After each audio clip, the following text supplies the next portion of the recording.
You guys know I love handheld gaming, and the PlayStation Vita is a great handheld system. Unfortunately, a lot of you guys have already written this system off because of the lack of games. At least that's what you guys say. But I wanted to do this series of videos to kind of point out some great games that are available for the PlayStation mobile service. So here's 3 essential PlayStation mobile titles that you can play on your PlayStation Vita. In theory, Bike Rider DX is probably one of the most simplistic games that you'll play. You're a stick figure riding a bike through multiple courses, and the only thing that you have to do is jump and try to avoid some obstacles and collect coins. It's that simple. But honestly, the game really does get challenging along the way. Even though the gameplay is really simple, there is a lot of content packed into this game. There's multiple gameplay modes, and there's also a variety of different power-ups that you can use to help you reach your goal. And there's also an in-game award system, which is really cool because that adds a lot of replay value. Bike Rider DX is a beautiful looking game on the PlayStation Vita, and it also has a kick-ass soundtrack.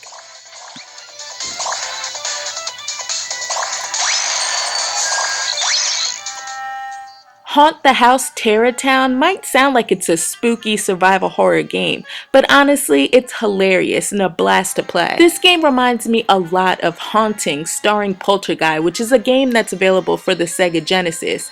Basically, you're this ghost and you are going to different locations inside houses trying to scare the residents in the house. In order to do this, you have to basically possess items. So if you are in a house that has a piano, you can possess the piano and start playing it or moving it in order to scare the residents. And overall, you want the residents to leave the house. This is a silly little game that's definitely worth checking out because overall, it's just a sandbox. I mean, you can go in here and decide how you want to scare these residents out of the house, and that's what I like so much about it. It's up to you to decide how you want them to leave.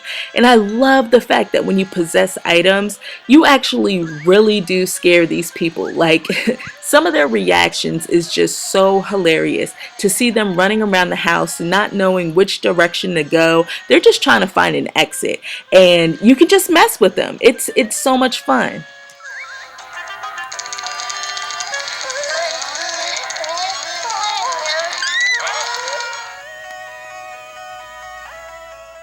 If you're into retro games, you should definitely consider Life of a Pixel. It's an old school platformer where you play as this green blob that decides to go into a video game museum one day, and he comes across some retro consoles, and from there the game just gets crazy. The cool thing about Life of a Pixel is the fact that there's 8 worlds in this game that have multiple levels, and each world is dedicated to a retro console. So you have worlds dedicated to the Nintendo, the NES, and the Spectrum, the Atari 2600, the Game Boy.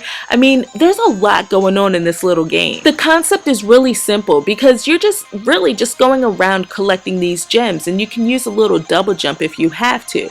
But you can tell a lot of detail was put into this game because each world totally gives you the vibe of that console. So if you're playing the levels from the Game Boy world, you're totally going to see Game Boy graphics, you're going to hear Game Boy music, you're going to hear Game Boy sound effects.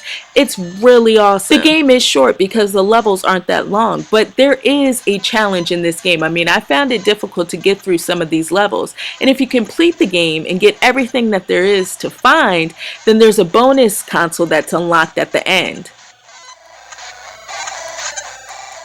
So if you have a PlayStation Vita and you're looking for something to play, I just gave you 3 essential PlayStation mobile titles that you can check out. Of course, these games aren't big AAA blockbuster hits, but honestly, that doesn't even matter because they're just as fun and they're cheaper. Trust me, there's more than 3 essential PlayStation mobile titles out there, which is why I plan on doing more videos like this to highlight some of the great games that are available on this service. But I'm curious to hear what you guys think about the PlayStation mobile service because honestly, I really don't hear a lot of people talking about these games. So leave a comment in the box below and let me know what you think. I want to thank all of you guys for watching this video, and I'll check you next time.